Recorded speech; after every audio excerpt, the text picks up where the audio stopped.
Oke guys, apa kabar teman-teman semua? Sehat-sehat ya? Gimana nih harinya ya? Semoga teman-teman selalu diberkatin ya. Selalu sehat, selalu bahagia ya.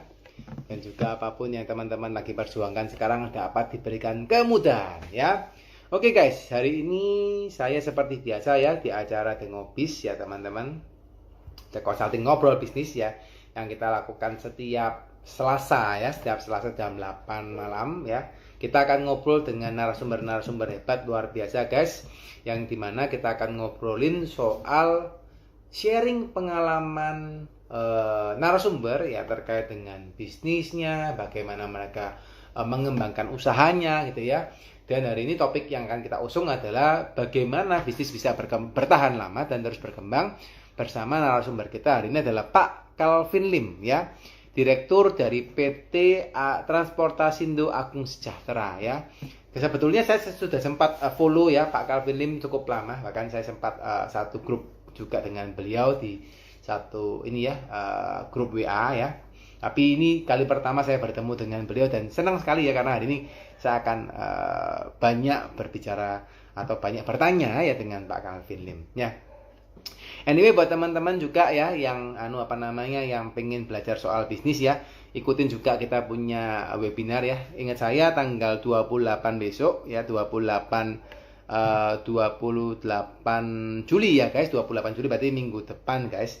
Hari Jumat kita akan ada webinar dengan judul bagaimana double profit tanpa double effort ya. Jadi itu yang judulnya yang akan dibawa. Kita akan memberikan teman-teman pemahaman bagaimana caranya teman-teman bisa melakukan mengembangkan usaha tanpa double effort tapi hasilnya double. Nah, ini kan menarik ya. Kalau misalnya Anda melakukannya double effort, ya udah pasti hasilnya double ya, atau bisa hasilnya double. Tapi kalau ini tanpa double effort tapi hasilnya double lah, gimana caranya? Nah, ini kita akan bawakan topik webinarnya ini di tanggal 28 Juli 2023 ya. Teman-teman nanti boleh lihat di link ya, itu jam 2 siang. Teman-teman boleh lihat di link di biasanya di bio link guys, di profile teman-teman bisa tinggal daftar saja ya.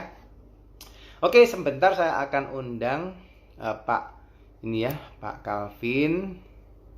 Saya akan coba undang untuk kendala ya untuk live-nya ya. Saya sambil sapa-sapa nih yang sudah join ya. Ada Pak Andri, halo Pak Andri. Wah, Pak Andri ini setia nih ya. Ikutin terus. Kak Aisyah ya, Kak Reni ya, Kak Rama, Kak Kamal ya. Kak Kamal, Kak Freddy Jen. Halo, apa kabar semua ya? Sehat-sehat semua selalu ya. Selamat malam Pak Dedi.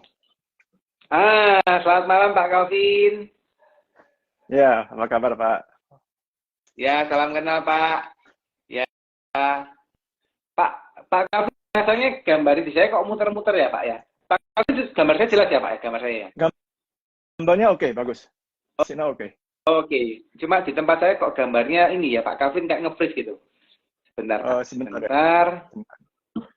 Sebentar, saya coba ganti hotspot sebentar ya Pak ya. Saya coba ganti provider. Sebentar.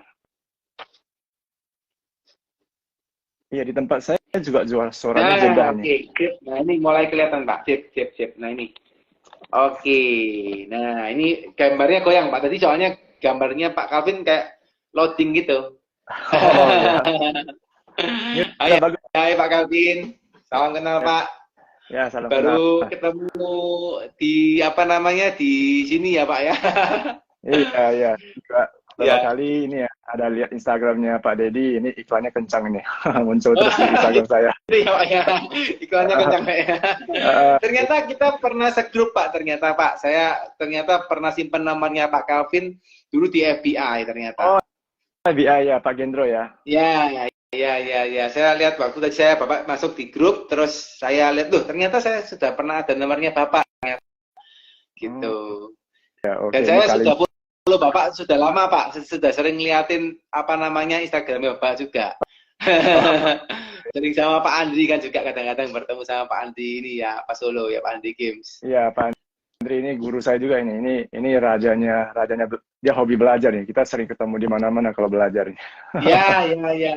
Pak Andri sempat kita undang juga Pak di acara The Ngobis dulu Pak.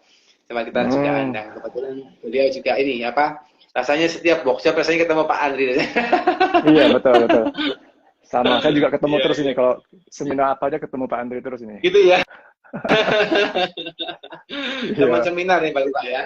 iya, betul, betul. Iya. Ini Pak Calvin hari ini posisi lagi di mana Pak? Lagi di kota mana Pak hari ini Pak? Enggak, saya ini kebetulan udah di rumah, Pak. Udah sampai di rumah. Oh di Jakarta berarti Pak ya? Jakarta, ya. Kebetulan Ya. minggu lalu saya lagi di Singapura, jadi saya khawatir pas nanti klien kalau ajak undang makan, nah ini saya takutnya di situ aja sih, maka saya minta di reschedule lagi. Ini mohon maaf sebelumnya nih Pak Deddy. Ya, nggak apa-apa, Pak. Kita juga terima kasih Pak Calvin udah nyempatin waktu ya di sela-sela kesibukannya Bapak ya Pak. Memang acara ini Sama-sama. kita senang sekali kalau Pak Calvin bisa nyiapin waktu untuk ngobrol dengan kita Pak untuk acara tengok di Ya, sini. Gitu. ya, sama-sama. Makasih. Iya, iya. Hari ini kita ngobrol santai aja ya Pak ya, karena kan memang kita di ngopi ini biasanya kita akan mengulik Pak soal narasumber gitu ya, soal apa namanya historinya dari narasumber sampai nanti bisa bangun bisnisnya, kisah jatuh bangunnya gitu ya. Ya ini yang biasanya teman-teman ini pengen belajar bukan hanya dari teori Pak, karena kan kalau teori ya kita tahu ya, teori itu ya just teori. Jadi prakteknya itu kan tidak seindah teori Pak gitu ya. Ya, betul, betul. Jadi yang kita ingin belajar dari seorang Pak Calvin, gimana sih Pak ceritanya Bapak bisa membangun usaha gitu. Ya. Oke. Jadi nanti minta izin ya Pak, saya bakal banyak tanya ya Pak Calvin ya. Ya, silakan Pak. Silakan, jangan senang hati Ini Pak. kalau ada pertanyaan saya mungkin agak konfidensial Pak, Bapak juga bebas. Kalau nggak mau dijawab bisa bilang oh maaf kok konfidensial. Tapi kalau nggak Pak mau jawab juga boleh gitu ya. Ya, mudah-mudahan sih semua nggak confidential.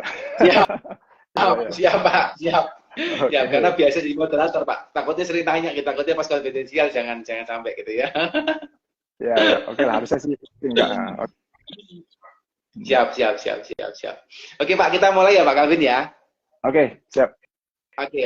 Kita ngomong santai aja Pak dari ini Pak, dari mungkin biasanya kita pengen tahu Pak latar belakang atau mungkin kisah hidupnya Bapak gitu ya dari awal. Mungkin gimana berusahanya gimana pertamanya atau bekerjanya sebagai apa dulunya sampai kok sekarang seperti apa Pak? Boleh nggak Pak diceritakan Pak?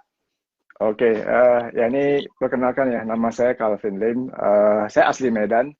Awalnya itu saya bekerja di perusahaan galangan kapal milik paman saya di Medan. Jadi tahun 2002 saya diajak oleh ipar ya, kakak ipar saya untuk buka bisnis di Jakarta. Kebetulan kakak ipar saya kan udah duluan ya, dia di Medan udah usaha ekspedisi ini ya. Jadi dia nawarin saya, mau nggak kamu di Jakarta ya kan? Ya kita sih waktu itu masih single factor ya, jadi nggak punya beban, nggak punya tanggungan. Ya ada tawaran seperti itu, ya langsung aja sikat ya kan, langsung ambil aja gitu. Jadi saya masih ingat pertama kali saya tiba di Jakarta, saya kerja ekspedisi logistik ini, tidak punya ilmu apapun tentang logistik ini. Jadi benar-benar blank, benar-benar buta tentang logistik ini. Nah itulah kalau boleh bilang sih, ya mungkin apakah saya termasuk yang satu-satunya berbisnis tanpa punya pengetahuan sama sekali. Jadi kakak ipar saya juga sebenarnya sih dalam hal mengajar juga agak kurang bisa ngajar ya. Jadi ya semuanya otodidak ya. Ya syukurnya sih mungkin karena mental kali ya. Jadi belajarnya cepat ya. Akhirnya ya bisa berkompetisi sampai hari ini. Gitu Pak Deddy. Oke. Itu kalau boleh tahu tahun berapa Pak pertama kali merantau ke Jakarta Pak? 2002. 2002. Berarti 21 tahun yang lalu berarti Pak ya? Yes, betul. Oke. Nice. Itu berarti 2002 itu masih baru awal-awal setelah kerusuhan dan kawan-kawan ya Pak, waktu 2002 ya, masih belum terlalu maju seperti sekarang ya Pak Jakarta waktu Pak ya? Jakarta saya masih ingat waktu saya tiba itu pas banjir ya, pas banjir besar ya, itu kan banjir 5 tahunan di 2002, 2007, jadi waktu saya tiba itu ya Jakarta masih banjir sih, ya itulah kalau boleh kenangan yang sangat membekas. Oke. Apa Pak yang dirasakan pertama kali waktu pindah Pak ke Jakarta Pak? Yang pasti sih saya merasa ini ya semangat ya, karena memang waktu dari kecil itu orang tua saya mungkin sudah mendoktrin, jadi saya itu suatu hari harus punya usaha sendiri gitu, harus berbisnis. Nah, jadi waktu ketika ada tawaran dari partner saya yang sekaligus kakak ipar saya, ya saya langsung ambil. Jadi saya ke Jakarta dengan semangat yang sangat sangat tinggi ya. Walaupun orang tua saya sih sebenarnya sih agak berat ya untuk, ya istilahnya orang tua manapun pasti berat ya untuk melepas anaknya ya. Tapi saya tetap bersikeras merantau ke Jakarta. Ya akhirnya orang tua saya juga ya mungkin dengan terpaksa kasih saya merantau ke Jakarta. Ya syukurnya sih saya udah bertekad ya. Kalaupun gagal saya juga nggak mau balik gitu ya kan. Tetap harus berhasil gitu sih. Itu sih mungkin yang bisa saya cerita di awal-awalnya gitu. Oh, oke. And then Bapak waktu berangkat 2002 itu akhirnya udah berangkat ke Jakarta dengan kondisi yang lagi on fire ya Pak ya, lagi semangat-semangatnya. Bisa habis itu Bapak kondisinya setelah sampai Jakarta, mulai bekerja dengan kondisi yang tidak punya ilmu waktu itu Pak ya. Betul. Nggak punya ilmu apapun tentang ekspedisi ini. Oke. Terus gimana Pak, tahun-tahun pertama waktu ngalami di ekspedisi itu gimana sulitnya Pak? Wah, ini pertanyaan yang paling saya suka ini. Saya sering bertanya ke teman-teman yang pernah berbisnis ya. Kalau berbisnis itu di tahun pertama itu adalah tahun yang paling sengsara kalau saya bilang ya. Kalau saya disuruh ulang kembali tahun-tahun tersebut, saya mungkin saya nggak mau lagi mengulangi. Kecuali nggak ada pilihan yang lain ya. Saya masih ingat berat badan saya itu turun 6 kilo, saya masih ingat. Ya, karena saking stresnya ya. Itu saya harus mencari customer, menghadapi customer. Ekspedisi ini kan bisnis yang sangat apa ya kalau saya bilang ya. Kita harus berhadapan dengan supir, kita harus berhadapan dengan preman pelabuhan, kita harus berhadapan dengan customer yang mungkin yang tipikalnya yang suka marah-marah. Nah, itu yang mungkin membuat saya stres, ya saya sampai akhirnya turun 6 kilo di 8 bulan pertama itu. Itu mungkin ya masa-masa yang paling sulit yang saya alami di 8 bulan tersebut. Nah, sampai mungkin 2 tahun kemudian masih terus berjuang, itu juga bukan hal yang gampang ya, karena saya bekerja itu dari jam 7, jam 8 pagi, selesainya itu ya jam 10 malam paling cepat ya, kadang sampai tengah malam jam 12 sampai jam 1 jam 2. Nah, istirahat cuma hanya sampai ya 4-5 jam lah setiap hari seperti itu. Ya selama 2-3 tahun seperti itu sih, Pak Deddy. 2-3 tahun. Oke. Terus waktu itu sampai turun 6 kilo itu apa Pak? Maksudnya stres atau apa mungkin yang dirasakan waktu 2 tahun pertama itu Pak? Stresnya itu bisnis itu ketika kita baru mulai, yang pasti kan customer kita belum ada ya. Jadi kita harus cari customer. Yang kedua, ketika kita punya customer, kita harus kerja dengan sebaik mungkin supaya customer itu jangan sampai pindah ke tetangga ya, atau kompetitor gitu ya. Benar. Nah, di satu sisi kan ekspedisi ini kan bisnis yang sangat banyak orang yang bisa lakukan juga sih. Banyak orang bisa kerjakan juga. Pas kebetulan kita juga ketemu dengan customer yang sangat sangat demanding ya, yang sangat banyak permintaannya ya. Ya di situ saya juga udah stres. Terus saya juga harus menghadapi itu tadi ya, preman-preman di pelabuhan. Karena bisnis saya ini kan berhubungan dengan laut. Jadi saya tuh harus di pelabuhan setiap hari, mengurus kontainer, mencari kontainer ya untuk dikirim ke customer ya. Nah di situ kan saya harus berhadapan dengan ya ini oknum-oknum yang ada di pelabuhan lah. Nah di situ kan kita harus pintar-pintar bermain di lapangan ya. Kita terlalu keras juga nggak boleh, terlalu lembek juga kita nanti dipersulit ya kan. Nah itu yang membuat saya mungkin stres ya, akhirnya ya turun ya badan tersebut sih. Ya seperti gitu. Apa pernah sampai mungkin merasa gini Pak, wah ini rasanya bukan bisnis saya gitu, atau gimana Pak? Pernah sampai kayak gitu nggak Pak?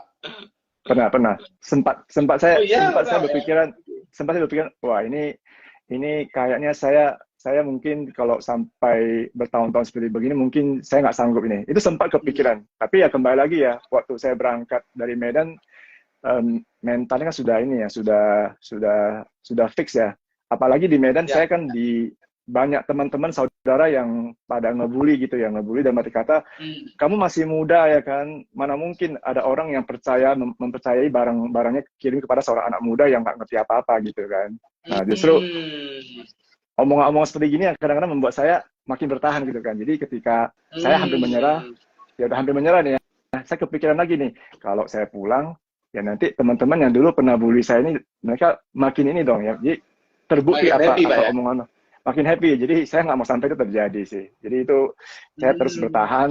Ya untungnya sih mungkin mental sekali lagi ya, di sini mental sangat penting ya. Jadi saya nggak pernah nyerah ya sampai benar-benar stabil lah, sampai saya bisa mulai dikenal orang ya, pelayanan sudah mulai kenal saya, preman-premannya itu sudah Hmm. mulai ya udah bisa berteman semua ya, pemilik Hmm. truk yang sebagai vendor juga udah kenal baik semuanya. Itu waktu berlalu ya, akhirnya saya juga udah mulai settle sih semuanya gitu. Oke, oke, oke, oke, oke. Berarti 2 tahun kemudian sudah mulai agak bagus ya Pak kondisi untuk Betul, dalam kondisi bisnisnya ya. betul, Oke, betul, oke, betul. oke. Tapi Oke, dalam setelah itu hal apa Pak yang dilakukan? dalam dalam hal 2 tahun itu hanya sebatas ini aja ya, sebatas kerjaan sudah lebih stabil aja ya. Namun untuk Oke. masalah kayak seperti permodalan ya itu juga ya masih ini ya, karena kan bisnis ini kan kita partnership ya. Jadi saya Ya. bertiga ya. Saya sama kakak ipar saya sama paman saya sih, kita bertiga. Jadi Hmm. bisnis ini kan tadinya saya pikir modalnya mungkin nggak begitu besar. Ternyata Ya. semakin berkembang, dibutuhkan modal yang semakin besar juga. Nah, di situ Oke. saya mengundang inilah ya, jadi paman saya juga ikut gabung sebagai investor. Ya, akhirnya kita bisa berkembang sampai hari ini. Oh, oke, oke, oke. Jadi masalah berikutnya setelah sudah habitnya udah beres, lanjut yang berikutnya adalah modalnya Pak ya, yang itu ya Pak ya. Mm. Ya, betul, Oh, oke, betul. oke, oke, oke, oke, oke, oke. Loh Pak, kalau boleh boleh cerita Pak, kenapa Pak kok sampai butuh dimodalin Pak? Awalnya kan waktu saya sama kakak ipar saya kan kita hanya ini ya, istilahnya sih kita masih muda ya, waktu itu masih umur 20-an ya. Hanya modal semangat Hmm. dan modal tekad ya. Tapi Ya, kita ya. harus akui ya, ini mungkin kalau bagi yang mendengar sih, saya mau sharing. Kadang-kadang hanya sekedar semangat aja itu nggak cukup ya. Kita harus Hmm. punya ilmu dalam berbisnis sih. Jadi ketika Hmm. paman saya udah mulai invest uangnya ke perusahaan ini, dia baru tahu ternyata kita kerja-kerja kita nggak pernah menagih gitu loh.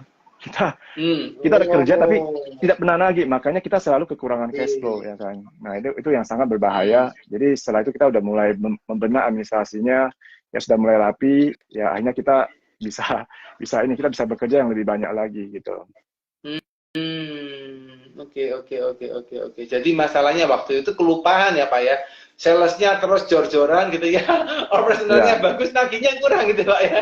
ya saya jadi kita bertiga ini punya kekuatan masing-masing ya. Jadi itu Ya, ya, yang harus kita. Jadi gini, saya punya kemampuan dalam hal sales dan operational marketing. ya. Partner saya yang satu lagi dia mengurus armada dan supir. Nah, paman saya ini Hmm. dia jago keuangan. Jadi kita Hmm. kebetulan 3 orang ini punya sifat yang saling bertolak belakang. Ya, Nah, ya, ya. saking berbeda berbeda ini ya, saking berbeda keterampilan kita ini, kadang di lapangan kita sering ya inilah ya, tahu sendiri ya, ada gesekan Ya, lah ya. ya, ya. Beda pendapat Nah, ya. jadi Hmm. nanti saya menganggap, oh dia ini nggak bisa jualan. Dia menganggap, oh kamu nggak Ya. bisa keuangan ya kan. Tapi lama-lama kita sadar, kita nggak boleh membanding seperti begitu. Justru kelebihannya dia adalah kekurangan saya. Dan Ya. kelebihan saya adalah kekurangan dia. Kita harus sama-sama Hmm. bisa bisa ini ya, berkolaborasi ya. Ya kan? Nah inilah yang akhirnya kita sepakat untuk membagi tugas. Ya jadi saya yang mengurus bagian operasional, sales dan marketing, teman saya yang bagian keuangan, terus yang kakak ipar saya dia yang bagian armada gitu. Akhirnya bisa ketemu ritmenya, Pak ya. Ya, tapi itu lama banget. Itu udah sekian bertahun-tahun baru bisa ketemu format seperti begini. Oh, jadi awal-awal gitu tengkar terus gitu Pak, atau sering beda pendapat terus gitu Pak di awal-awal Pak? Sering, sering. Ya namanya berdebat, beda pendapat itu mungkin sudah makanan sehari-hari ya. Jadi ya Oh, saking saking seringnya kita bahkan sempat sempat cuek-cuekan, sempat nggak sapa menyapa ya kan. Ya tapi saya pikir itu dinamika ya, dinamika dalam partnership ya. ya, Ya ya. untungnya sekali lagi ya, untungnya kita itu kita tidak ego ya kan. Kita tahu ya bahwa memang apa yang partner saya sampaikan sebenarnya memang itu adalah kenyataan sih. Kadang kan kita Ya, ya. egois ya, kita merasa udah bener, kalau dibilang salah kan kita gengsi ya kan. Nah, itu yang Ya, harus kita ya. hilangkan juga sebenarnya. Oh, oke. Tapi apa nggak pengaruh, Pak? Kan karena ini saudara begitu ya, Bapak kakak ipar, terus paman dia, terus Bapak kan sebagai saudara juga itu terus bertengkar itu apa nggak sampai ngefek ya Pak ya dalam kehidupan kekeluargaan gitu Pak? Kalau waktu bertengkar. Dulunya ya, dulunya ya. Ya Oke. tapi dengan ini kan bisnis sudah 21 tahun ya kan. Jadi ya Ya. manusia itu kan kalau pribadi saya nih ya, semakin berumur kita harus semakin bijaksana ya kan. Jadi Ya. ya pada akhirnya saya memutuskan ya kita boleh berdebat, kita boleh beda pendapat, kita boleh konflik di pekerjaan, tapi ketika sudah di luar dari itu ya kita tetap saudara, kita tetap ketemuan, kita tetap ngobrol seperti biasa Hmm. gitu. Nah, gitu sih. Bisa membedakan lah profesionalisme gitu. Oke. Dan itu ya akhirnya membawa Bapak akhirnya mulai bekerjanya tambah lebih ritmenya lebih bagus ya Pak ya. Apa Betul, pace-nya betul. dengan paman dengan saudara akhirnya bisa lebih baik gitu ya Pak ya.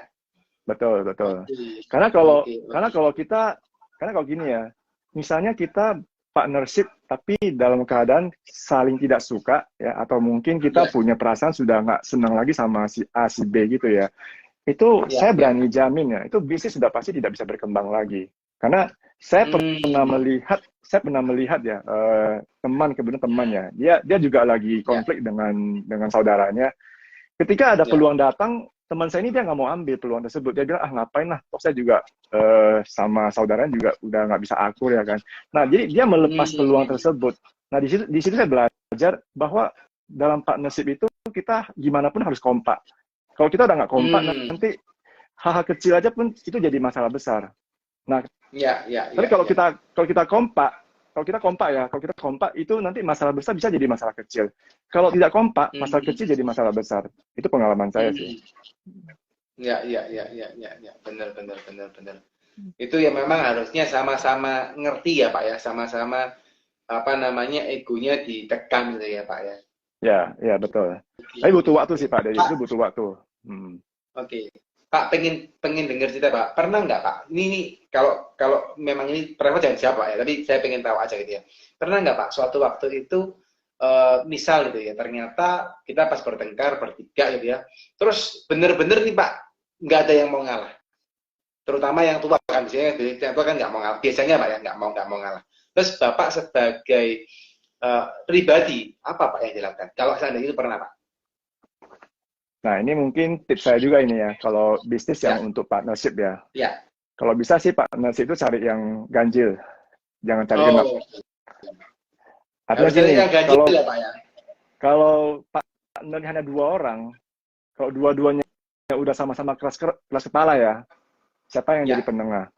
Nah, kebetulan ya, di Transporindo ini kan kita bertiga. ya. Jadi kalau 2 orang sudah beda pendapat, satu yang jadi juri gitu, jadi wasit. Hmm. Nah, selalu kejadiannya kalau ada masalah pasti dua yang hanya kalau setiap kali ada bermasalah pasti hanya dua pihak yang bermasalah, satunya Hmm. tidak terlibat. Jadi satunya itu yang selalu menjadi penengah. Bisa jadi hari ini saya jadi wasit, besok-besok nanti paman saya jadi wasit, atau nanti kedepannya bisa jadi kakak ipar saya jadi wasit. Seperti begitu. Nah, jadi bagusnya sih Oh. kita waktu konflik selalu ada yang menjadi penengah. Jadi ini tipsnya ya teman-teman ya, harus ganjil gitu ya. Kalau bisa, Tiga, kalau bisa ya. lima. Iya. Mm-mm. Mantap. Oke. Menarik. Jadi itu akhirnya dengan kondisi seperti itu malah hampir nggak pernah sampai gontok-gontaan sampai deadlock nggak ada Pak ya karena ada penengahnya Enggak, ya dalam artian. ya enggak. Oke, Ya kalau nice. paling paling kalau sampai deadlock ya nanti yang orang Ya. ketiga itu dia yang menjadi penentu. Nanti dia mau kasih suaranya ke Oh, siapa gitu. Dan yang pihak oke. yang kalah dia juga nggak boleh ini ya nggak boleh protes lagi ya dia harus jiwa besar. Itu sih kesepakatan kita. Oke. Nice. Menarik. Oke. Pak, penasaran, Pak. Ini kan bisnis sudah 20 tahun ya, Pak ya, gitu ya. Ya, ya. Kalau boleh di flashback, Pak. Dari tahun pertama sampai tahun ke-20 gitu ya, Pak ya. Menurut Bapak tahun yang paling challenging buat Bapak tahun berapa, Pak? Challenging itu berarti yang paling susah ya atau gimana pengertian challenging itu? Paling belum tentu susah, tapi bisa di challenging buat seorang Pak Calvin. Challenging itu saya masih ingat di tahun 2004. Jadi itu pertama kali waktu saya kirim, jadi kan Transporindo ini kan ekspedisi yang bergerak di bidang pengiriman barang melalui kontainer. Jadi satu Ya. kontainer itu isinya bisa puluhan ton ya, itu barangnya mahal-mahal Hmm. semua. Yang paling Hmm. challenging itu adalah di tahun 2004 ketika karyawan saya itu membawa kabur barang satu kontainer yang isinya senilai 300 juta lebih. Nah, Wow. jadi tahun itu tahun 2004 ya, itu kalau Ya, ya, inflasi ya, ya, sekarang berarti barang sudah 2 kali lipat lebih ya. Saya harus ya. mengganti rugi sih waktu itu, harus mengganti rugi ke Hmm. pemilik barangnya. Dan pada saat itu Hmm. 2004 perusahaan ini masih belum menguntungkan, alias masih belum dapat duit. Ya, itu Ya, kita ya. harus ganti rugi ke pemilik barang dan ya memang kita putuskan untuk ganti rugi supaya untuk menjaga nama baik sih. Itu yang paling challenging Ya, ya. waktu itu. Oke, oke, oke, oke. Tapi akhirnya waktu itu bisa terlunasin ya Pak ya untuk hal tersebut ya. Ya, karena kita tanggung jawab, cuma kita minta ganti ruginya secara cicil gitu ya. Jadi Ya, kita nggak mungkin ya. bisa ganti sekaligus. Ya, pemilik barang juga bersedia. Ya, akhirnya kita ganti secara bertahap lah ya sampai sekian tahun ya akhirnya lunas ya masalah selesai gitu. Oke, oke, oke, oke, oke, oke, oke, oke, oke. Nice, nice, nice. Jadi itu malah tahun-tahun kedua itu yang menurut Bapak malah challenging ya Pak ya terkait waktu yang Ya, awal-awal ya Pak. Oke, ya oke, betul. oke, oke, oke. Kalau terkait dengan tim, terkait dengan mungkin pihak-pihak luar itu udah tahun kedua sudah aman atau gimana Pak? Tim itu, maksudnya tim itu ya. Sampai tahun 2008 tim itu masih ini ya, masih istilahnya masih ya kalau saya bilang sih masih campur aduk semua lah. Semua Ya, ya, kerja itu bukan berdasarkan job desk ya. Semua kerja ya. berdasarkan apa yang bisa dikerjakan.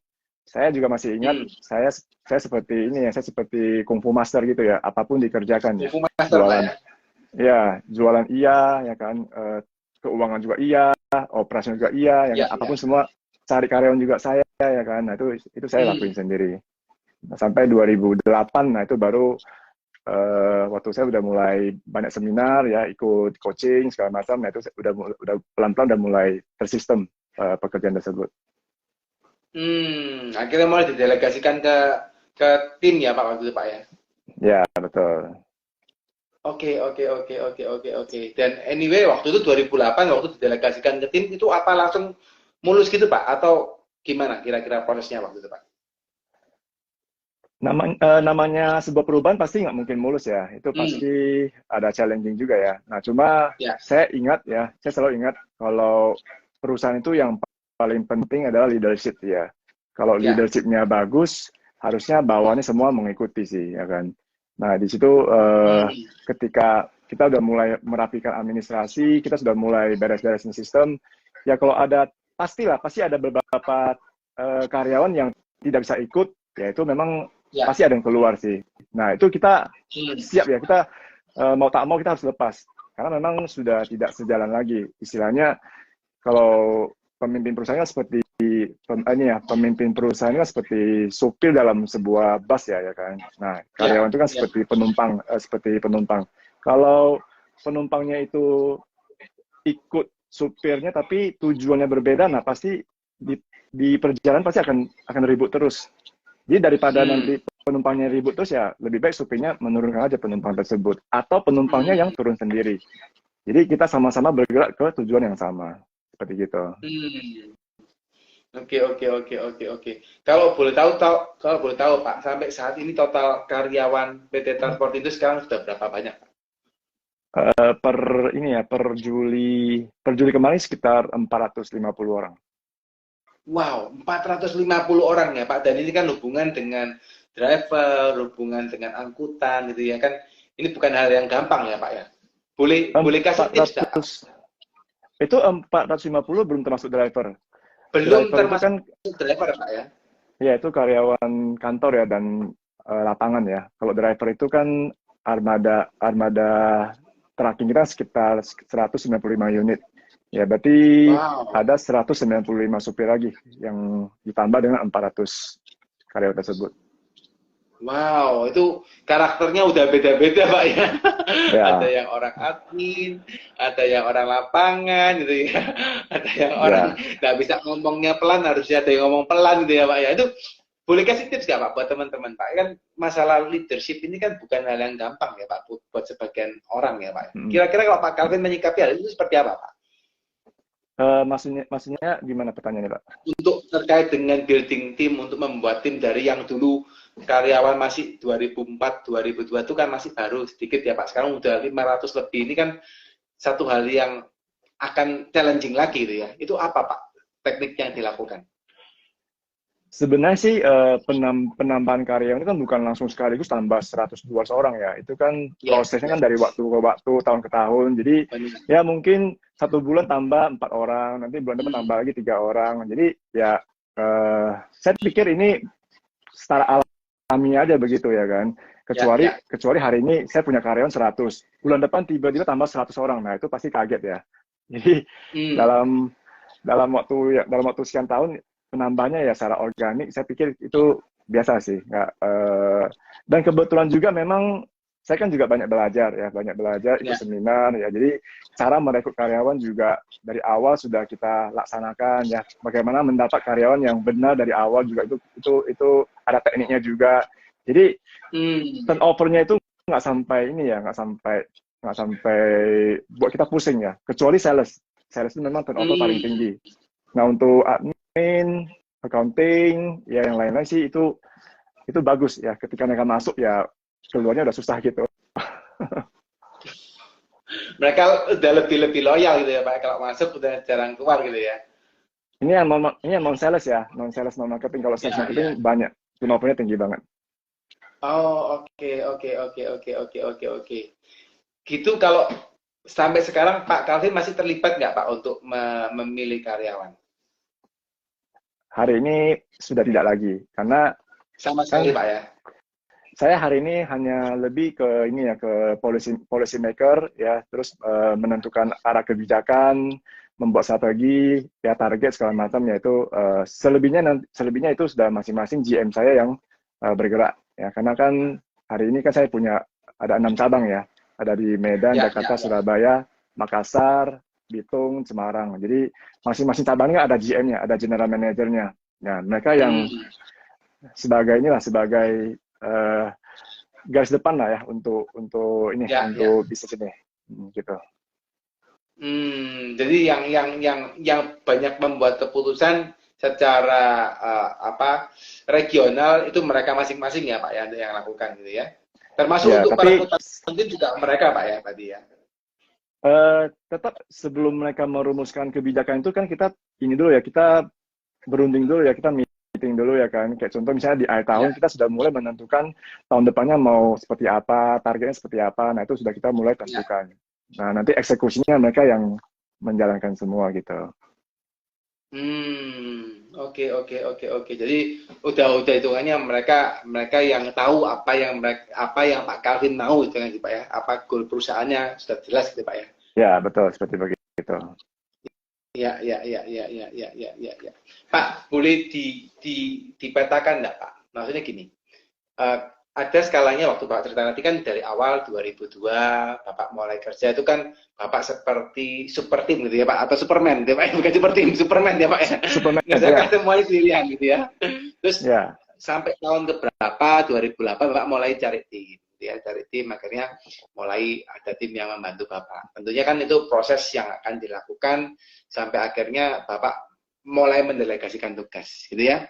Terus setelah itu apalagi Pak yang dilakukan sampai akhirnya benar-benar timnya itu nih udah kalian yang mengerjakan. Itu ada prosesnya nggak Pak yang dilakukan Pak?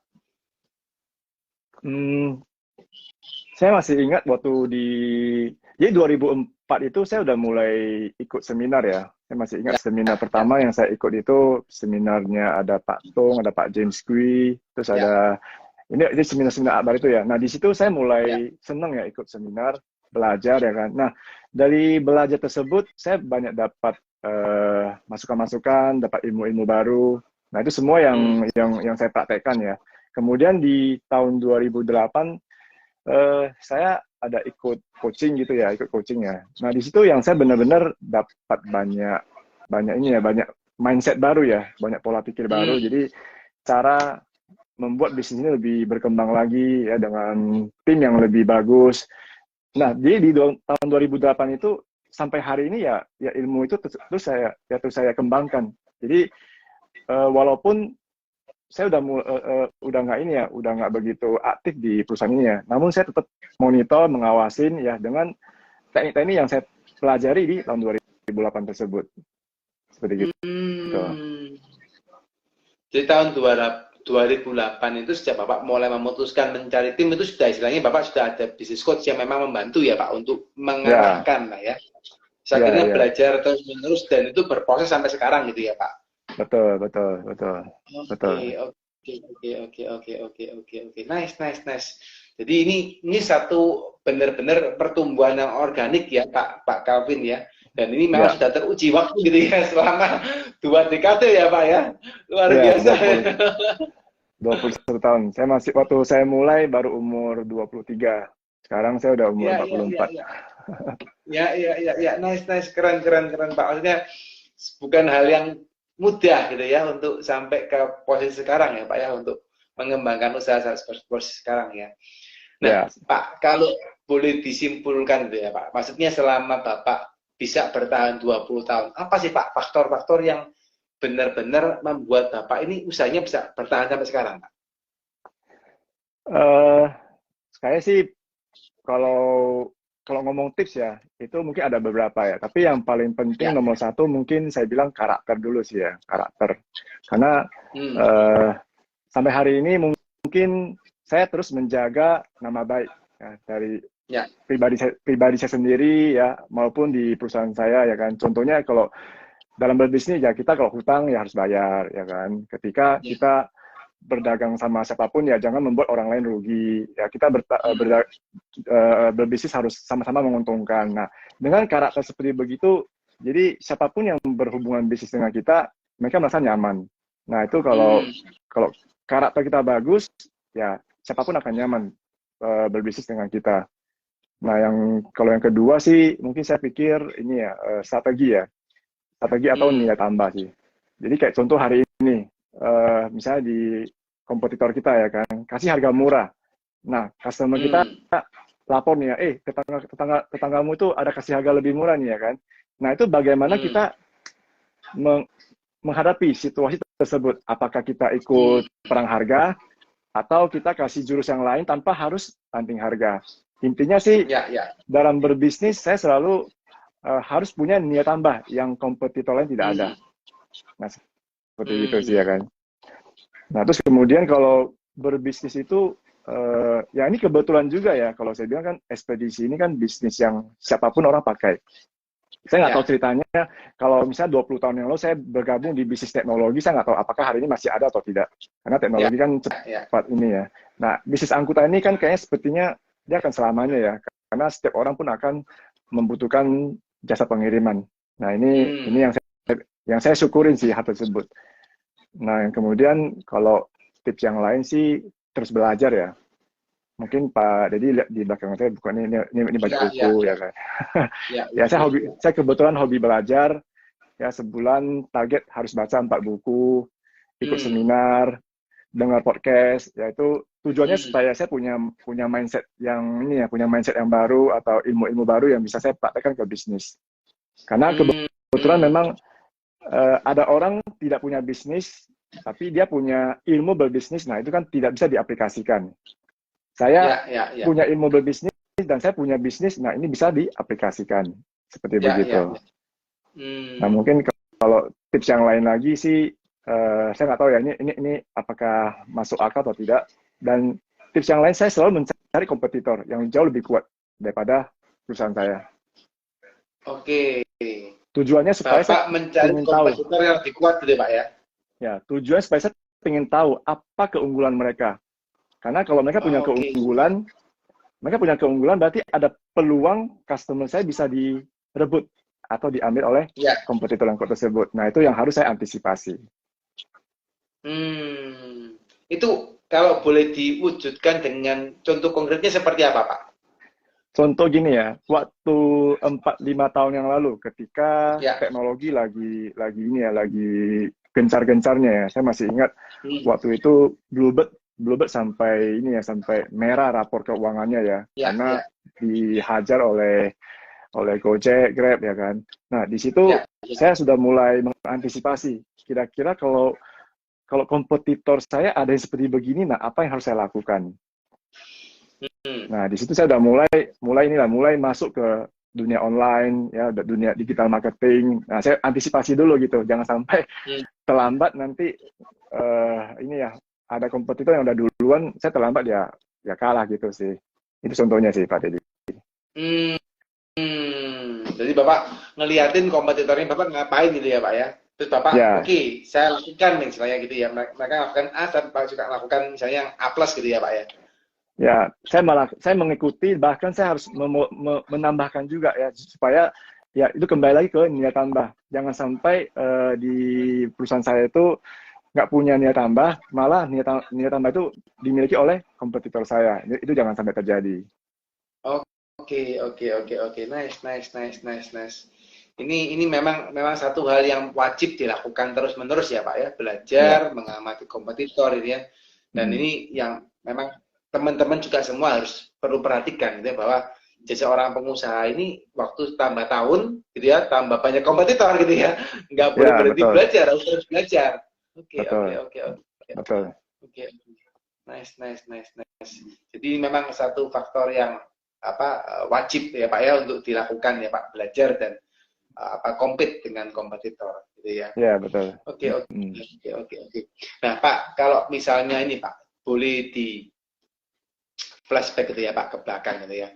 Tadi Pak cerita soal dari awal Bapak 2002, 2008, akhirnya boom 2008 sampai akhirnya Bapak berhasil ke dalam posisi aku udah nggak banyak ngurusin di perusahaan gitu ya. Bapak mulai pikir banyak strategi, mulai mikir banyak mungkin ngambil arah gitu ya, belajar gitu ya, ikut Ya, seminar. Nah, itu sampai posisi, maksudnya gini, dalam kondisi seperti apa Pak, Bapak bisa memutuskan seperti itu? Maksudnya, yowis aku udah nggak terlibat nih, gitu ya. ketika saya sudah ini ya mengangkat GM ya, General Manager untuk memimpin sebuah cabang. Nah, otomatis kan berarti di cabang tersebut saya sudah tidak perlu harus ikut operasionalnya secara keseluruhan ya. Saya hanya Hmm, ibaratnya seperti ini ya, seperti seorang pelatih gitu ya, dengan ya. eh, contohnya kalau saya bilang sih olahragawan ya, dengan pelatihnya. Nah, olahragawannya yang latihan, yang bertanding. Nah, sebagai pelatih saya di samping atau di pinggir lapangan saya melihat, oh kalau ada yang salah, nah Ya. itu yang saya nanti ingatkan, saya nanti menyampaikan, bahkan menegur gitu ya kalau ada yang salah ya. Nah, itulah tugas saya yang saya lakukan sampai hari ini. Oke. Itu enggak sampai ada perasaan seperti ini, Pak. Maksudnya kan kalau saya melihat dari beberapa pengusaha gitu ya, Pak, terutama yang sudah masuk ke dalam zona mereka ini pengen melepas perusahaannya, tapi mereka khawatir gitu ya. Ada zona itu di mana mereka khawatir, Pak, ternyata timnya ini masih belum nih sepemikiran dengan saya. Oh, ternyata tim ini masih belum selihai saya gitu mungkin, Pak ya. Atau tim ini masih Ya, belum bijak saya waktu ngambil keputusan. Ada nggak Pak memikir seperti itu Pak waktu mau melepas Pak? nah itu tadi yang seperti judul yang Hmm. kita bahas ya. Kadang ada bisnis yang bisa bertahan lama, tapi Ya. tidak bisa berkembang. Ada bisnis yang bisa berkembang tapi tidak bisa tahan lama, ya kan? Hmm. Nah, kalau misalnya seorang pemimpin dia mau melakukan semuanya, dia mau handle semuanya, nah itu bisa dipastikan perusahaan tidak bisa berkembang. Saya masih Hmm. ingat, saya masih ingat ya di toko Mangga 2 ya. Ini teman juga lah ya, dia teman juga. Ya. Dia itu punya bisnis toko sound system gitu ya kan. Hmm. Waktu saya belanja di toko dia itu kalau karyawannya yang layani sih kayaknya nggak mungkin bisa terjadi transaksi gitu ya kan, karena Ya. karyawannya kayak kayak kayak tahu sendiri lah ya Hmm. laku syukur nggak laku juga nggak apa-apa ya kan. Nah ketika Hmm. waktu saya nggak jadi beli, bosnya datang ditawar-tawarin ya, namanya juga bos ya kan, ngomong lebih pinter ya, jago jago nawar, akhirnya saya beli sama dia ya kan. Nah Hmm. di situ kan bisa diambil kesimpulan ya bahwa toko itu kalau nggak ada bosnya, nggak ada ownernya, itu nggak bisa jalan. Karena kok Ya. Ya. karyawannya yang jualan, nggak ada yang mau beli. Ketika bosnya jualan, baru ada yang mau beli. Jadi bosnya nggak mungkin bisa buka cabang. Nah seperti begitu. Jadi Hmm. saya selalu punya mindset, saya nggak mau jago saya nggak mau jago ke semua hal. Saya nggak mau jago di semua bidang. Ya cukup memang saya punya kelebihan apa itu yang saya pertahankan. Nah yang saya kurang jago itu yang saya minta partner saya untuk bantu urus atau tim yang bantu urus seperti begitu. Hmm. Oke, oke. Jadi malah mindset yang perlu ditanamkan sama teman-teman ini kalau sampai Anda malah masih mau terlibat banyak gitu Pak dalam perusahaan, berarti malah nggak jalan nih Pak usahanya Pak ya. Saya sih nggak berani bilang ya, karena mungkin aja ada yang mau urus sendiri bisa berkembang juga. Ya, tapi Ya, kalau saya ya. pribadi sih, sepengamatan saya sih agak susah kalau kalau seorang owner itu, seorang pemilik bisnis, kalau dia mau handle semuanya dan dia mau berkembang pesat, nah ini saya pikir sih tantangannya pasti sangat berat sekali. Kecuali memang dia Hmm. dia punya mental itu luar biasa ya. Kalau saya sih, Ya, saya ya, nggak ya. yakin mental saya sebagus itu. Ya, ya, ya, ya, ya, ya, memang pasti cara orang beda-beda Pak. Tapi memang kalau saya lihat banyak pengusaha besar seperti Bapak memang melakukan mau tidak mau harus dilepas dan Ya, dipercayakan sama orang lain ya Pak. Nggak bisa dikerjakan semua sendiri ya. ya Ya, betul, ya, ya, betul. ya. Ya, oke, oke. Hmm. Nice, nice, nice, nice. Pak izin bertanya Pak, ini ada pertanyaan dari Pak Andri nih. Oh, Pak oke. Andri Wah, Pak tanya Andre nih nih. ya. Hmm. Ya, Pak Andi tanya Pak, apa mimpi atau cita-cita Pak Calvin 5 tahun ke depan Pak? Kalau boleh Wah, dibongkar ini. nih Pak. Ya, dulu mimpi saya ini ya, mimpi saya kan 5 tahun lagi mau jadi ekspedisi terbesar, nanti mau jadi Ya, apa ya, anggota terbesar ya. Dan sepertinya itu ya, sudah terwujud, ya sudah terwujud. Kita Transporindo ini kalau untuk Indonesia itu, saya pikir 5 besar kita masuk ya. Nah, ya, jadi benar. ditanya untuk 5 tahun lagi seperti apa, Pak Andri ini saya agak kurang bisa menjawab karena kenapa? Persaingan hari ini sangat luar biasa ya. Kalau misalnya saya Hmm, punya misi 5 tahun ke depan, itu mungkin 1-2 tahun kemudian itu sudah harus berubah karena persaingan. hmm, Nah, jadi saya lebih baik memikirkan tahun depan mau seperti apa, 2 tahun lagi mau seperti apa. Ya itu dulu. Jadi ini hmm. saya terpaksa harus menyempitkan umurnya Siap, ini, bukan berpikir 5 atau siap, 10 tahun. Nah, jadi kalau siap. tadi saya bilang untuk 1 tahun 2 tahun ke depan ya kita terus inilah ya menambah armada. Armada itu adalah tracking ya, menambah armada Ya. tracking. Ya kita terus buka cabang ya seperti begitu. Jadi goal berikutnya lebih kepada buka cabang ya Pak ya, buka cabang, Ya, nambah armada dan sebagainya ya. Oke, oke, ya, oke, ya. oke, oke. Apa mungkin sampai nambah ini Pak kantor di luar negeri gitu mungkin? Eh, ada kepikiran itu, cuma ya harus saya akui ya untuk SDM-nya sih memang belum kepikiran ini SDM-nya seperti apa yang karena kalau buka di luar negeri itu kan udah harus punya mindset yang berbeda ya. Itu dari segi Ya. bisnisnya juga udah berbeda, nanti dari culture budaya juga udah berbeda, bahasa juga semua udah berbeda. Nah, ini sebuah tantangan yang mungkin tidak gampang ini. Tapi ya tetap saya ada kepikiran juga seperti itu. Oke, oke, oke, oke, oke. Pak, kalau boleh balik tadi Bapak ngomong soal persaingan gitu ya Pak ya. Nah, Hmm. kalau misalnya Pak, tadi Bapak cerita bahwa Bapak ingin menambahkan added value gitu ya kepada Ya. customer. And Hmm. then ternyata Pak, customer meniru dengan apa Bapak lakukan gitu sama aja gitu ya. Terus gimana Pak caranya bisa bertahan dengan kondisi seperti itu? Maksudnya kompetitor meniru gitu ya? Ya, kompetitor akhirnya lihat, oh dia juga niru balik nih, oh Pak Calvin nambahin value nih, oh saya tambahin value juga gitu. Akhirnya strateginya sama misalnya gitu ya Pak. Itu Ya. pernah ngalamin nggak Pak? Pernah ngalamin nggak seperti itu? Eh, saya ambil contoh ini ya. Saya pernah menelepon, eh, saya pernah hubungi ini. Saya pernah hubungi kompetitor saya gitu. Tapi saya bukan bilang Ya, dari Transporindo ya. Yang ya, saya ya. temui waktu saya telepon itu telepon di kantornya aja waktu bunyi itu sampai puluhan kali baru ada yang angkat telepon, ya kan. Oke, Nah, di situ saya udah merasa saya perusahaan Transporindo ini menang. punya nilai tambah. Karena kenapa? Ya. Dari dulu saya udah bilang ke tim saya ya, telepon bunyi paling lama 3 kali harus diangkat, Hmm, nggak boleh lebih hmm, dari itu. Nah, jadi saya sampai hari ini pun masih iseng-iseng telepon ke kantor sendiri ya, cabang sendiri ya. Kalau ada yang ngangkatnya lama, nah itu saya tegur langsung GM-nya, ya kan. Nah, Hmm. selain itu saya juga pernah iseng-iseng juga ya telepon ini ya. Ini kita ngomong sih handphone marketing ya, tetangga juga Ya, ya. kompetitor ya kan. Udah lewat jam kerja ini, nggak diangkat, Hmm. nggak diangkat. Nah, Oh. jadi di situ saya juga langsung ngomong ke tim sales saya. Saya bilang, kalian kalau ditelepon oleh customer 24 jam ya harus diangkat. Hmm. Karena itu ada nilai jual. Karena di tempat lain, Hmm. di tetangga itu di luar jam kerja ada yang tidak angkat. Kalau Ya. Transporindo sales yang angkat, nah itu adalah nilai tambah. Nah, Hmm. hal-hal kecil seperti inilah yang selalu saya cari ya, di mana kalau memang ada itulah menjadi nilai tambah. Karena saya selalu berpikir dari Hmm. sudut pandang customer. Kalau saya Ya, ya. telepon kantor yang ngangkat lama banget, ya pasti jengkel juga ya. Atau saya hubungi salesnya ya di luar jam kerja, tapi dia nggak mau angkat, alasannya udah di luar jam kerja. Nah, saya juga sebagai customer nggak senang juga. Nah, itulah yang saya selalu Hmm. sampaikan ke tim saya. Inilah yang maunya oleh customer. Bahkan saya juga membuat sebuah kayak kuesioner jadi diisi oleh Ya. customer juga. Mereka maunya seperti Ya. apa yang mereka harapkan. Nah, itulah kita lakukan juga untuk perbaikan service seperti begitu.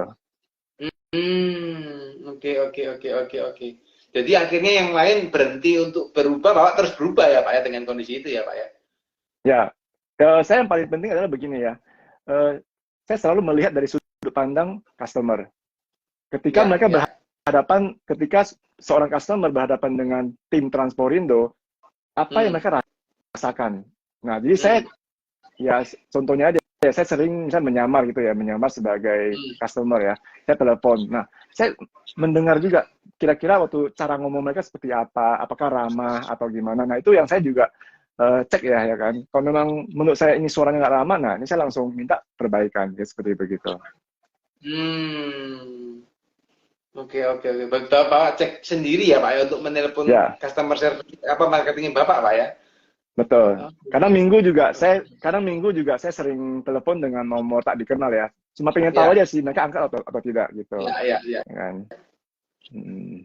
Terus ternyata juga diangkat ya, Pak ternyata, Pak ya. Ya untungnya sih diangkat. Kalau nggak diangkat dapat SP1 ini ya. Ya, auto meeting mingguan langsung di ini ya, langsung di inilah ya, langsung dijadikan sebagai contoh bahan pembelajaran. Jadi meeting mingguan langsung dipanggil ya.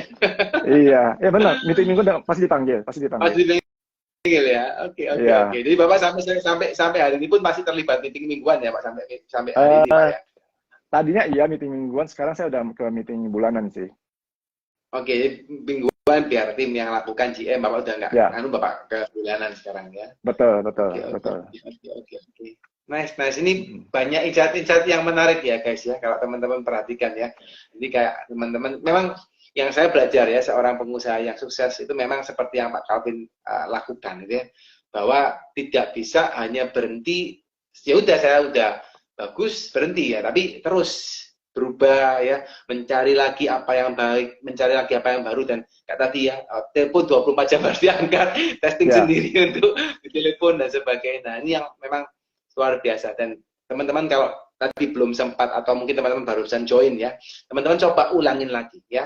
Ini satu contoh nyata bahwa bisnis bisa ditinggal-tinggal ya, bahwa bisnis Anda bisa dijalankan tanpa stres ya, dan tanpa harus Anda tuh stay terus di sana ya. Tapi ada roadmap-nya, ada langkahnya. Pak Calvin dari 2002 bekerja gitu ya, jadi Superman gitu ya, ya penagihan, ya keuangan, ya marketing, ya operasional gitu ya, sampai terakhir 2008 mulai dipindah ya, tadinya berjibaku, masih terlibat di dalam tim, sekarang sampai yang sekarang sudah tidak pernah banyak meeting, malah pikirnya sudah strategi dan kawan. Nah, ini ada roadmapnya teman-teman. Tapi teman-teman boleh lihat lagi ya di rekaman yang tadi, teman-teman boleh lihat nanti video ini akan kita rekam, kita akan save ya di IG Live kita akan collaborate dengan Pak Calvin, terus juga akan kita posting juga di YouTube teman-teman. Terus teman-teman kalau misalnya senang belajar lewat audio, bisa juga belajar di Spotify, kami juga ada Spotify, dan coba diputar ulang. ya, yakin dan percaya banyak materi daging yang disampaikan oleh Pak Calvin di dalam apa yang dia lakukan seharinya, gitu ya. Tentunya harus terus berubah ya Pak, menjadi lebih baik ya Pak Calvin ya. Ya, betul. Siap. Wah, Pak, ini nggak kerasa Pak, sudah hampir 1 jam Pak, ternyata kita ngobrol Pak, gitu ya. Oh, Asik dengerin udah 1 jam. ceritanya Pak Calvin Pak. Wah, Udah hampir 1 jam kerasa ya. ternyata, gitu ya. Nggak kerasa gitu ya. Enjoy sekali Pak, saya dengarkan Pak cerita ini, asik sekali, dan saya jujur Pak, saya juga ikut belajar Pak dari apa Pak sampaikan gitu ya, dari cerita-cerita Pak Calvin tadi gitu ya. Nah, Ya. kalau boleh diberikan penutup Pak gitu ya, untuk teman-teman sebagai penyemangat gitu ya. Apa Pak kata-kata, mungkin apa pesan-pesan dari Pak Calvin untuk teman-teman yang lagi berjuang di dalam bisnisnya sekarang Pak? Ini kalau buat teman-teman yang sedang berjuang ini, saya sedang Ya. berjuang dalam bisnis ya. Kalau melihat histori yang saya alami sih, jadi pemimpin itu tidak gampang, sekali lagi ya, sangat tidak gampang. Ya. Itu Ya. mindset kita harus memahami dulu ya. Jadi kalau jadi pemimpin itu tidak gampang ya, pasti masalahnya cukup banyak ya. Saya sampai hari ini pun banyak yang bilang, wah sekarang Pak Kevin enak ya, orang sudah ini ya, sudah nggak begitu sibuk ya. Ya memang kalau dilihat dari luar seperti begitu. Cuma kalau memang dilihat dari dalam, justru saya sebagai pemimpin hari ini, laporan yang masuk ke saya semua adalah masalah. Semua hari ini berita yang masuk semua adalah masalah. Karena kenapa? GM yang menginfo ke saya semua adalah masalah. Nah, kalau saya adalah pemimpin, berarti saya harus ikut membantu bagaimana mencarikan solusi juga buat mereka. Nah, sebagai kita nggak boleh bilang, ini kan urusan kamu, nggak bisa, ya kan? Karena ketika anggota sudah mulai cari pemimpin itu adalah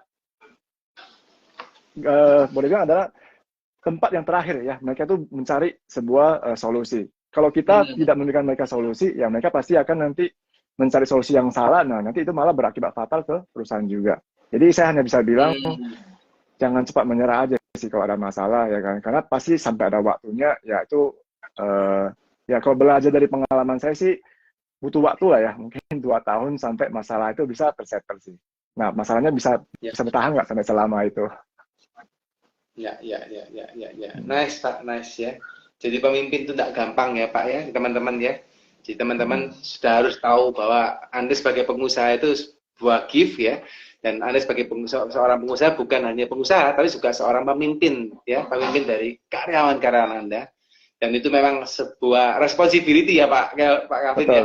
Responsibility ya, Anda juga harus membantu tim Anda untuk bertumbuh, membantu mereka untuk mengatasi masalah, dan ya karena Anda paling atas gitu ya, bukan berarti Anda harus dilayani, tapi bagaimana Anda bisa membantu mereka lebih banyak gitu Pak, untuk melayani mereka gitu ya Pak Calvin ya. Ya. Sama satu lagi nih Pak Deddy nih. Sebagai pemimpin ini kita, tadi yang Pak Deddy bilang, ada sebuah berkat ya, anugerah juga ya. Jadi saya bersyukur hari ini saya bisa memimpin sebuah perusahaan ya, karena saya dan partner ya bisa memimpin sebuah perusahaan dengan karyawan 400 orang lebih. Sebenarnya pengusaha itu adalah, saya bilang pengusaha itu adalah orang yang baik hati. Kenapa saya bilang baik hati? Karena pengusaha itu mereka memberikan lapangan pekerjaan. Lapangan pekerjaan itu misalnya kita merekrut 1 orang. Ketika kita merekrut 1 orang, itu ada di rumahnya ya, ada suami atau ada istri yang kita ikut memberikan nafkah juga buat mereka. Nah, di mana kalau ini kita bisa semakin membuka lapangan pekerjaan, semakin banyak orang yang mendapat manfaat dari perusahaan yang kita buka tersebut. Nah, jadi ini yang saya bilang ya, kalau kita punya bisnis, sebenarnya itu adalah berkah juga buat kita dan buat orang lain. Seperti itu Pak Deddy. Nice. Baik, kita menjadi berkat ya Pak ya untuk orang lain juga ya Pak, karena kita memberikan makan bukan 1 orang, tapi sekitarnya juga ya Pak Calvin ya. Betul. Ya, betul. Oke. Nice. Semangat teman-teman ya, yang pengusaha yang lagi nonton video IG Live hari ini ya. Teman-teman lagi jadi saluran berkat guys ya, dan itu suatu berkat yang luar biasa teman-teman semua. Oke, Pak Oke. Calvin, luar biasa Pak Calvin sharingnya hari ini. Saya sendiri Pak merasa terberkati. Yuk teman-teman yang merasa terberkati hari ini, boleh yuk dikasihin love, dikasihin api-api, dikasih 100, kasih jempol ke Pak Calvin ya. Supaya kita tahu ya, sama-sama tahu ya, Pak Calvin hari ini sharingnya luar biasa ya, sangat memberkati sekali kita ya. Dan yakin dan percaya teman-teman ya, apapun yang di-sharingkan hari ini pasti sangat bermanfaat buat teman-teman. Silakan teman-teman boleh review lagi, ulang lagi supaya bisa banyak belajar ya dari Pak Calvin. Untuk Pak Calvin, thank you so much ya Pak ya sharing hari ini Pak, sangat memberkati banget Pak. Semoga sharingnya Bapak juga yang disempatkan hari ini Pak ya, bisa berdampak juga untuk banyak orang ya. Dan tentunya kami saya juga berdoa untuk Bapak dan keluarga juga semakin sehat ya Pak, semakin sukses ya, semakin bahagia Pak Calvin ya. Ya. Oke. Saya terima kasih juga ya, terima kasih ke Pak Dedi juga sudah meluangkan waktu buat acara seperti begini ya. Ini terima kasih juga ya, terima kasih Pak Dedi. Sama-sama Pak Calvin. Nanti di lain kesempatan kita bisa bertemu lagi Pak Calvin ya. Mungkin pas saya ke Jakarta kita bisa bertemu Pak Calvin ke Surabaya Pak. Monggo Pak bisa kontak-kontak Pak sama bisa ketemuan atau dinner atau lunch. Siap. Siap Pak Dedi. Ya. Oke gitu ya. Thank you so much Pak Calvin. Ya. Selamat beristirahat Pak. Terima kasih. Terima kasih teman-teman.